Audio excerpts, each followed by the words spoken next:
यार दोस्तों, post office के सारी स्कीम्स में ब्याज दरें तो कम कर दी गई थी, लेकिन दोबारा से उसको एज इट इज कर दिया गया, जैसे कि पिछली बार आप लोगों को मिल रही थी, पिछले 9 महीनों से मिलते आ रही हैं। मैं आप लोगों को 9 महीने पहले ही बता चुका था कि पीपीएफ में 6.4% तक ब्याज दरें हो सकती हैं, और क्यों हो सकती हैं, किस तरह से प्रेशराइज्ड हो सकती है गवर्नमेंट, और वैसा हुआ कि 6.4% तक किया इन्होंने।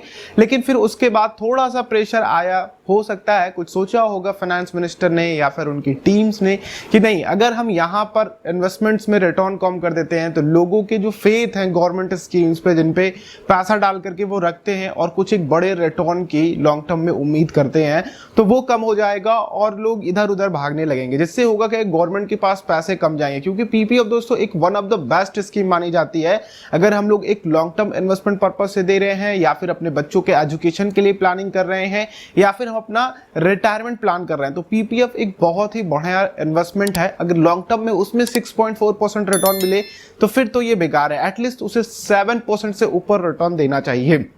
तो दोस्तों, हम बात करने वाले हैं इस वीडियो में कि आप लोगों के लिए इसके बियॉन्ड कौन कौन से इन्वेस्टमेंट ऑप्शंस हैं जिनको आप लोग देख सकते हैं, जो पोस्ट ऑफिस की खास करके स्कीम्स है लाइक एफडी, आरडी, एनएससी, और भी जो स्कीम्स है लाइक पीपीएफ, सुकन्या।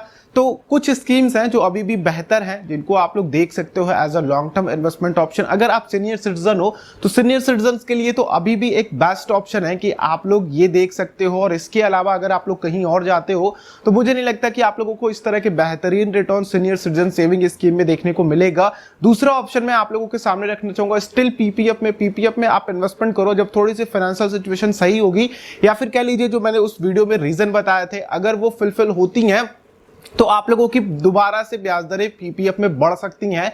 नेक्स्ट चीज जो आप लोगों को हमेशा ध्यान रखना है वो ये है कि सुकन्या समृद्धि योजना, अगर आपकी बच्ची है तो सुकन्या समृद्धि योजना जरूर खुलवाइए, क्योंकि उनके साथ आप लोगों को किसी तरह का रिस्क नहीं लेना है उनके फ्यूचर के साथ। तो ये कुछ 2 से 3 स्कीम्स हैं जिनको आप लोग अभी भी पोस्ट ऑफिस में देख सकते हो और उनको ले सकते हो, बाई कर सकते हो, इन्वेस्ट कर सकते हो। अब इसके बियॉन्ड आप क्या कर सकते हो, मैं थोड़ा एज कैटेगरी में डिवाइड करता हूं।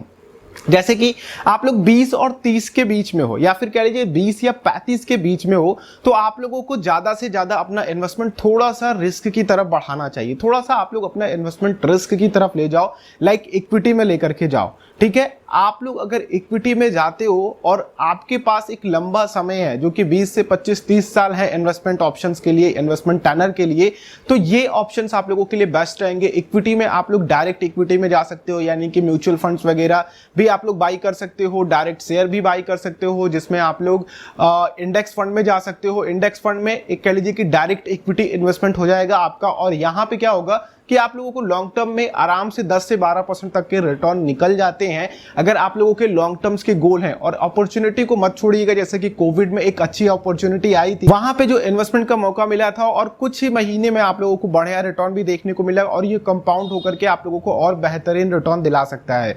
तो कुछ अपॉर्चुनिटी को आप लोगों को हमेशा कैच करना है। दूसरी चीज कि अगर आप लोग 35 के ऊपर हैं, 35 के ऊपर और 50 तक में अगर हम लोग बात करते हैं, तो आप लोग थोड़ा सा कंजर्वेटिव हो सकते हैं। थोड़ा सा कंजर्वेटिव का मतलब है कि आप लोग डायरेक्ट इक्विटी में ना जाकर के आप लोग केवल और केवल म्यूचुअल फंड में इन्वेस्टमेंट कर सकते हैं। उनमें भी आप लोग इंडेक्स को चूज जरूर कीजिएगा, ब्लू चिप की तरफ जा सकते हैं।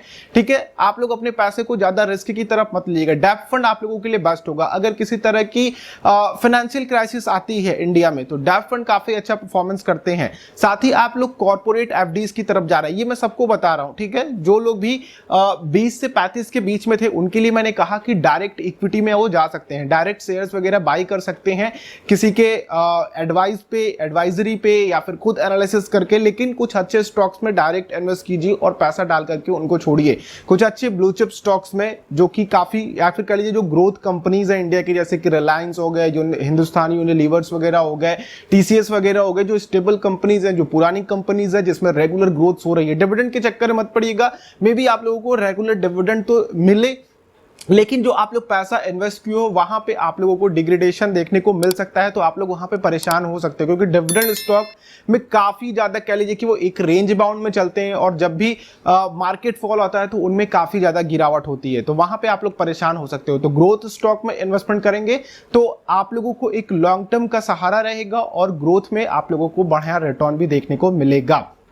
ठीक है, ये 20 से 35 साल वालों के लिए था। बाकी कोई भी समय नहीं है कि आप लोग 50 साल के हो, 60 साल के हो तो डायरेक्ट इक्विटी में इन्वेस्टमेंट नहीं कर सकते। लेकिन जो लोग बिल्कुल से ही इस तरह की स्कीम्स पर डिपेंडेंट है, जैसे कि एफडी, आरडी, पीपीएफ वगैरह, इसके बियॉन्ड वो सोच ही नहीं पाते, तो एक तरफ इधर जाइए, आप लोगों को बेहतर रिटर्न मिलेंगे।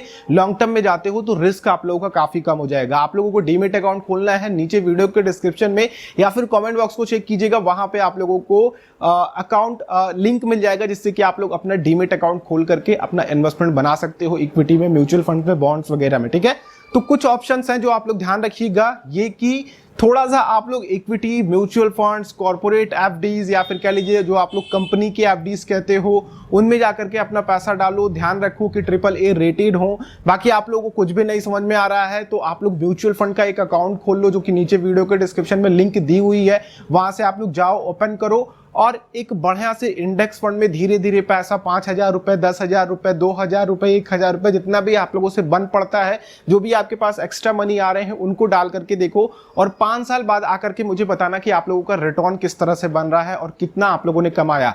और आप लोग मुझे उस समय थैंक यू कहोगे। अभी भले ही आप लोगों को अच्छा ना लग रहा हो कि भैया ये मेरा पैसा फंसा रहा है, लेकिन 5 साल बाद आप लोग मुझे जरूर थैंक यू कहोगे, अगर आप लोग एज अ इंडेक्स इन्वेस्टर हो या फिर आप लोग एक मल्टी कैप या फिर ब्लू चिप कंपनीज में जाकर के इन्वेस्ट करते हो। तो ज्यादा बातें नहीं करते हैं, इंश्योरेंस वगैरह आप लोगों ने लिया ही होगा तो इंश्योरेंस भी बाई कर ली। फाइनेंशियल कंडीशन में आप लोगों की फैमिली ही काफी मदद करती है, तो लाइफ इंश्योरेंस, हेल्थ इंश्योरेंस आप लोगों के पास जरूर होना चाहिए।